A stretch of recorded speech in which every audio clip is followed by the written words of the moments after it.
Coming up on today's show, some big news about the Audi e-tron Quattro.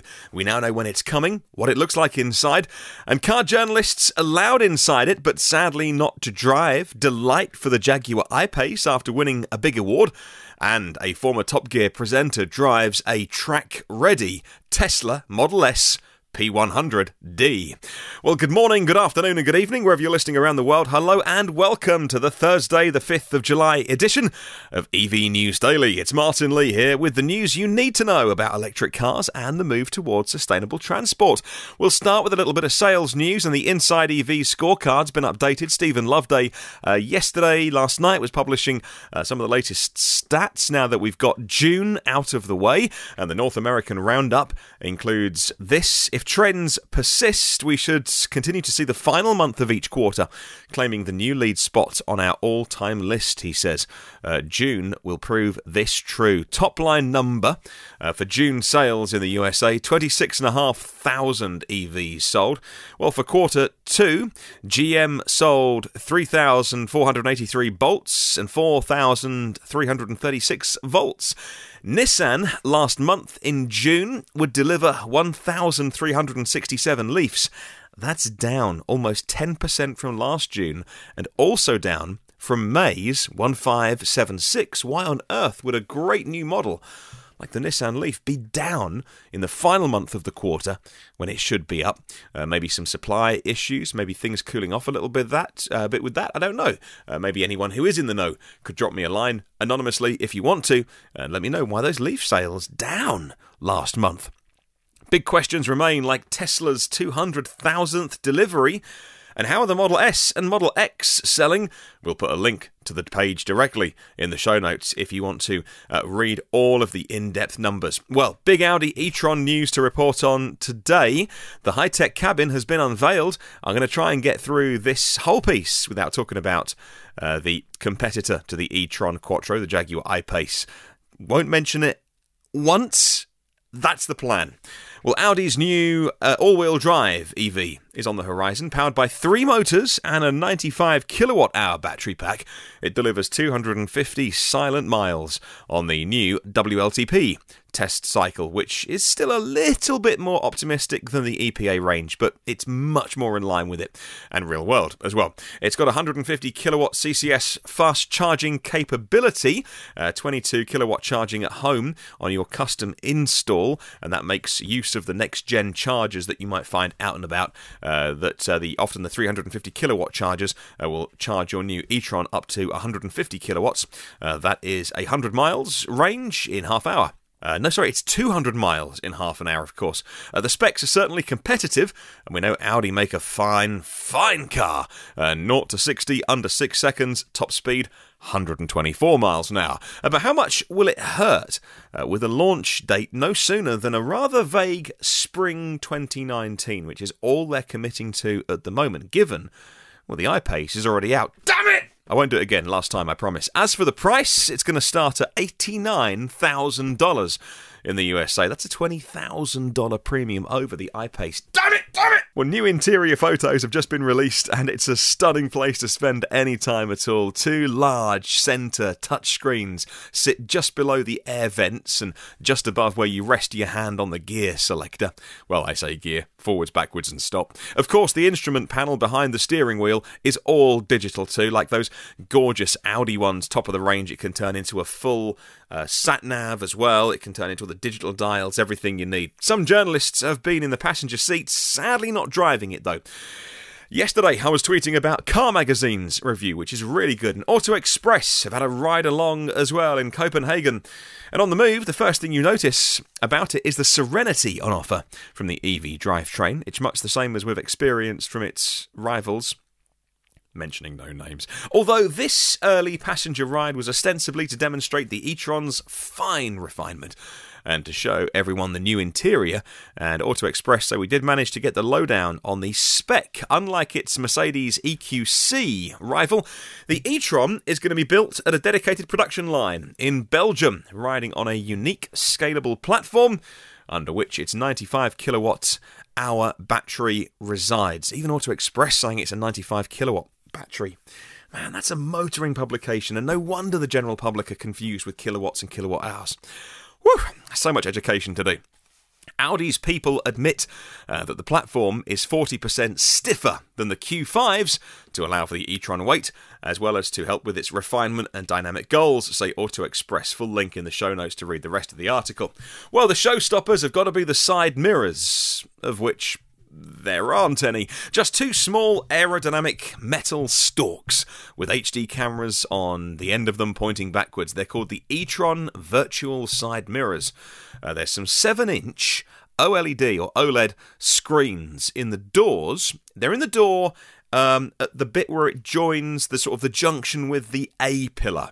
So where you look to the left and the right to see your mirrors at the moment, just go down about 3 or 4 inch, and then that's where the screens are. So it's a pretty similar experience, but you'll look slightly down from where you do at the moment. SlashGear say, however, because it's all digital, you can switch up what is shown on those screens, depending on the situation. Now, when you're parking, for instance, the e-tron will show you a totally different view compared to when you're on the highway. And the upshot isn't just aesthetic. Although the electric SUV does look good without traditional mirrors, Audi claims the virtual mirrors cut the drag between 2 and 7%. Leaving the EV more aerodynamic as a result. That should pay dividends when it comes to range, they say. Scrubbing side mirrors can also pay visual dividends too, not just because the resulting body sides look sleeker. For its part, the e-tron will have a pair of small stanchions, say CNET projecting out with rear-facing cameras, and it'll be better for aerodynamics, according to the CNET review.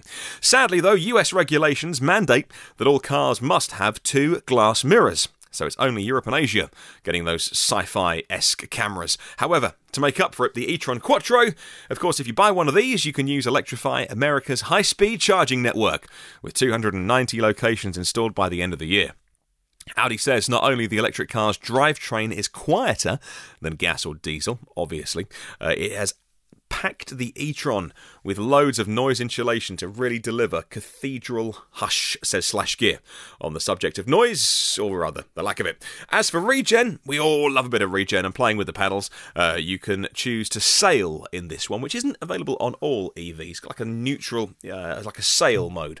If you're on the highway and you're going downhill and you don't want any regen at all, and you can go all the way up for town driving for max regen. A link to Auto Express, a link to SlashGear in the show notes to read more from those excellent reviews.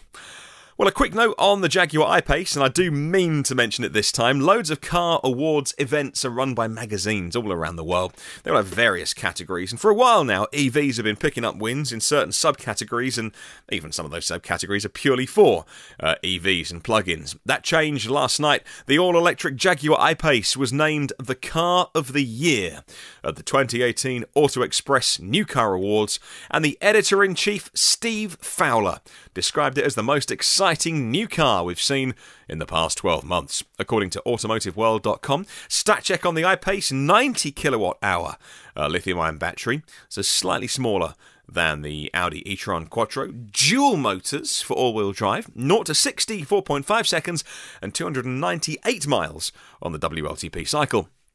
Well, Steve Fowler, editor of Auto Express, said the I-Pace proves that brilliant electric cars are right here, right now. It's the most exciting new car we've tested in the last 12 months. We love the way it looks, he says, the space and the quality of the interior. And most of all, it drives exactly how a modern-day Jaguar should. It's fantastic fun. On top of all of that, it'll cover city-to-city distances on a single charge in complete comfort. It's massively impressive, and that bodes well for our electric future. Well, moving on to a former Top Gear presenter, and he's been driving the new Tesla P100DL custom-made for Electric GT Championship. It launches later this year.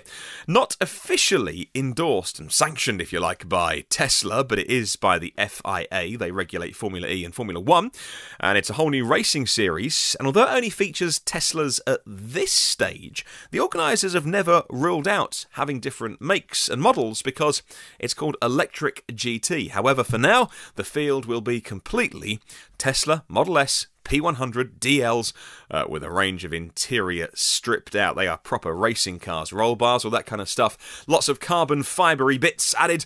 You lose in total £1,100 from the car as it's shipped from Fremont. On the Love Cars YouTube channel, the TV host Tiff Needell and former still is a racing driver, former Formula 1 driver Tiff Needell, took one for a spin in the Catalonia circuit in Barcelona in Spain at the car's launch. There's a race body kit on it as well for aero. There's door handles that permanently stick out, so all those motors and fancy things in the Model S have been stripped out, and the air suspension's gone as well, with more lightweight and customizable racing suspension. Plus, with improvements to the brakes and cooling, a lot different to the stock Model S. Simon at Teslarati says the vehicle's battery still showed some heating issues, as revealed by the Model S's systems, throttling the performance after 1.5 hot laps around the Barcelona track. And that'll be something they really have to get sorted between now and November. You can't have a racing series where after 1.5 laps the cars start to throttle their performance. No doubt a load of engineering going on at the moment. We know with Tesla the Model 3 is built, Elon's always said, built for the track. It'll beat an M3 and all those kind of cars, the sports cars from German manufacturers and all those kind of things. The S and the X, very, very fast in a straight line, limited runs. It's going to be interesting to see how they re-engineer that. The series starts racing in Jerez on the 4th of November, also in Spain, by the way. I'll be at the Silverstone event, already confirmed for that in 2019, and reporting back from that. We really cannot wait to see some Teslas flying around the track, any of those. If you like watching closed wheel motor racing, so if you like stuff like touring cars in the UK and German touring cars, I love it because it's real bumper to bumper, take a few wing mirrors off, and it's real close racing. I love that kind of stuff. Well, moving on, and you wait ages for a car sharing scheme, and then two come along at once. It's the old joke about buses. And the irony, by the way, of that is not lost on me, because maybe we should be using buses more and not car sharing schemes in our inner cities. Well, first up, I saw Fred at Electrek writing about Renault and 2,000 new Renault EVs in Paris for ride-sharing services starting in September. He says Renault's going to start to make the all-electric Zoe, the Twizy, the Kangoo and the Master available for a series of services. Well, the previous car-sharing service was called Autolib that operated in Paris, and it recently stopped after a dispute with local authorities. And then as soon as I saw that article, I then saw Reuters reporting that Volkswagen plans to start offering car-sharing services using fully electric vehicles in German cities next year, as part of efforts to serve consumers who don't want to buy their own cars. Its offering will compete in its home market with Drive Now and Car2Go. That's the soon-to-be merged car-sharing service of BMW and Daimler. Now, the new CEO of VW Group, Herbert Diess, who took office in April, said it was vital for VW to pick up speed and make an unmistakable mark in areas like mobility services. VW wants that to contribute a significant share of their future group business. A link to both Electrek and the Reuters article in the show notes. And finally, on to China. A bit of background for China, by the way. I have been so psyched and super excited about the Tesla Model S, will they, won't they, at the end of the quarter, the 5,000 Model 3 thing, that I thought sometimes it's always good to take a breath and look at China, because that's where the really big numbers can be found. If you head east, plug-in sales of the new energy vehicles, that's what they call them over there, the NEVs, as they're branded, are up 149% in Q1 alone this year. Well, last month, in May, China had 94,000 EVs registered, almost 100,000 EVs in 1 month alone. And the names you probably won't have heard of, but are a really big deal, include things like BAIC. Now, the BAIC EC series is far and away the biggest selling EV in China. It's a small family EV. It's got modern styling. It sold 12,500 models last month, and it could well beat the Tesla Model 3 to be the best-selling EV in the world this year, depending on how many they can churn out from Fremont.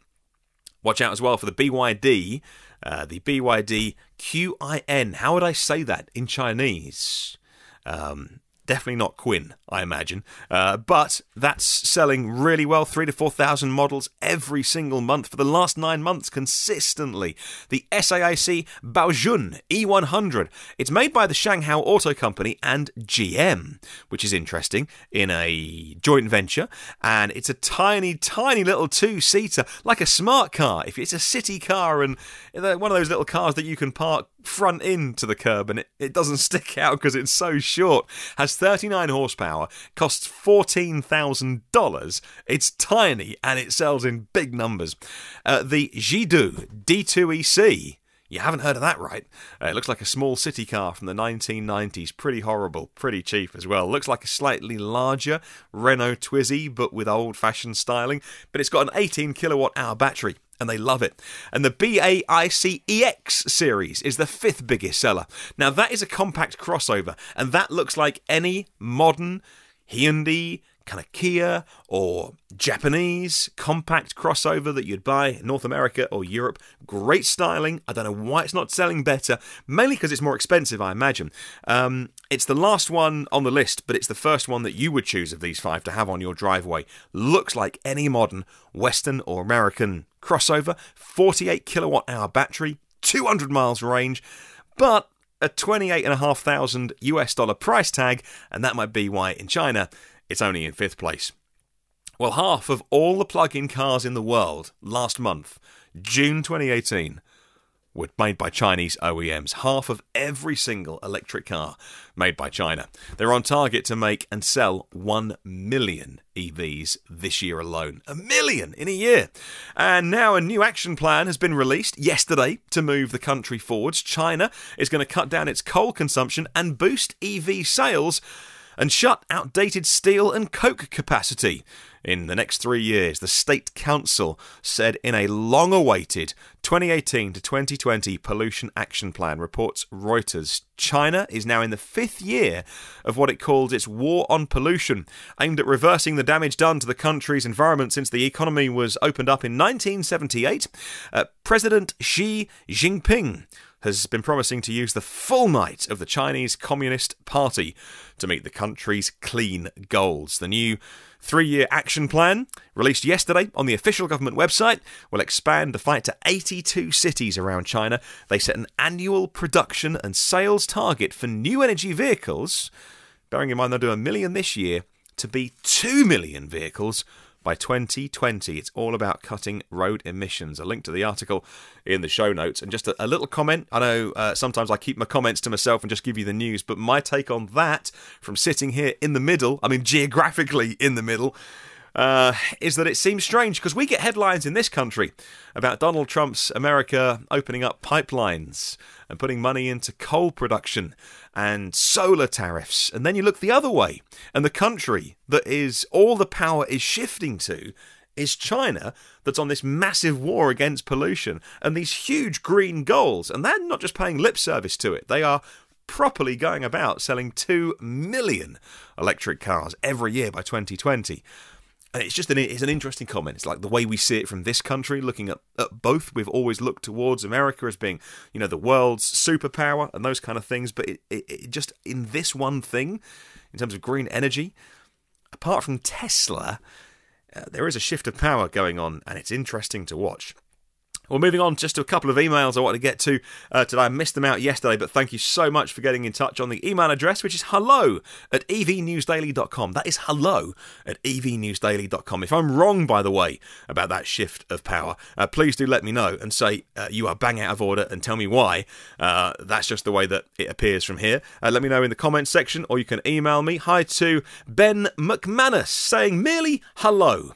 Hello to Leo Clark as well, saying, hi Martyn, I meant to send this to you last night, but if you haven't heard, the Tesla Model 3 is coming to Goodwood in the UK. Yes, I did hear, and I'm going. And I'm so excited. First time I've seen a Model 3. This is for any Californian listeners, by the way. You must laugh out loud. If you're listening in your Tesla on TuneIn right now, you must laugh out loud that I've never actually seen a Model 3 up close, because lots of people have even been to the showroom to at least see one from the outside. And hello to Bill Pollock, who says, and you may know this name actually if you follow him on Twitter, hello from Toronto. Love the show. We always crave a bit more EV news, and thank you so much for, he was saying, your podcast, and going to send me a very cool battery onboard sticker. Yeah, Bill, I'll get back to you and let you know how I can start displaying that and spread your logo here in the UK. And finally, Nancy emailed yesterday, and Nancy says, I recently subscribed to your podcast a week or so ago, and I enjoy the informative and quick updates you provide every day about the EV industry. Now, the other day, you were saying that the Hyundai Kona and the Kia Niro have different batteries, even though they're both made by the Hyundai Motor Company. What's the difference? I don't understand. Well, I'm no battery expert, but from the limited knowledge I've got, so even though they are both owned by Hyundai, the Kia, or let's start with the Kona. As far as I know, the Hyundai Kona is going to be using a slightly older, or at least if that's use a more positive spin, a more established battery chemistry. And it is the NCM 622 chemistry. So, NCM, nickel, cobalt, and manganese. And it is used in many places already now, not as energy dense, but I think slightly better at the moment for performance compared to the alternative, and uses more cobalt, which is easily the most expensive bit of any of those batteries. The other battery they're using, so that comes from LG Chem. Then their sister company, the Kia Niro, that's going to be using a new type of battery chemistry, and it is the NCM, so again, nickel, cobalt, manganese, the 811. So 8 parts of nickel, and then to 1 part of cobalt and manganese, as far as I understand. It was 80%, 10%, 10%, with the anode is mostly graphite with some silicon in there. And what that does, that improves energy density, and that opens up avenues of development as well, so that the NCM 811 new cells can actually theoretically have a much higher energy density. If you look back at those original Nissan Leaf batteries, the 6-7 years ago, the 24 kilowatt hour batteries, they would be like early 300 watt hours per litre in terms of density, and the new battery cells can do 1,000 watt hours per litre. So in the same space, you can triple the energy density. So that's what it is, and they do, one's better for performance, one's better for density, and there's probably some cost differences there as well between LG Chem, and the new ones are produced by SK Innovation. So it's a bit geeky, but you asked, and if I'm wrong, then correct me. I'm no expert on batteries, and I'm sure people listening to this are far more knowledgeable than I am about those. Leave me a little note in the comments of whatever platform you use, and all previous 170 of these are on all the platforms you might like. Hello if you're listening on YouTube, by the way. Loads of YouTube comments are coming in. Thank you for all the new subscribers. If that's you, thank you for checking the show out on that. And if you ever want it as a podcast, this show began as a podcast, by the way. So obviously it's on iTunes and Google Play and Spotify carriers, which is super cool, because it's a bit more of a curated thing. TuneIn and Stitcher. And I've got a blog at evnewsdaily.com. Subscribe on any of those places. Firstly, it's free, and we all love free stuff. Then it also means you get them first and automatically. Come and say hi on the socials. Search EV News Daily. Have a wonderful day, and I'll catch you tomorrow.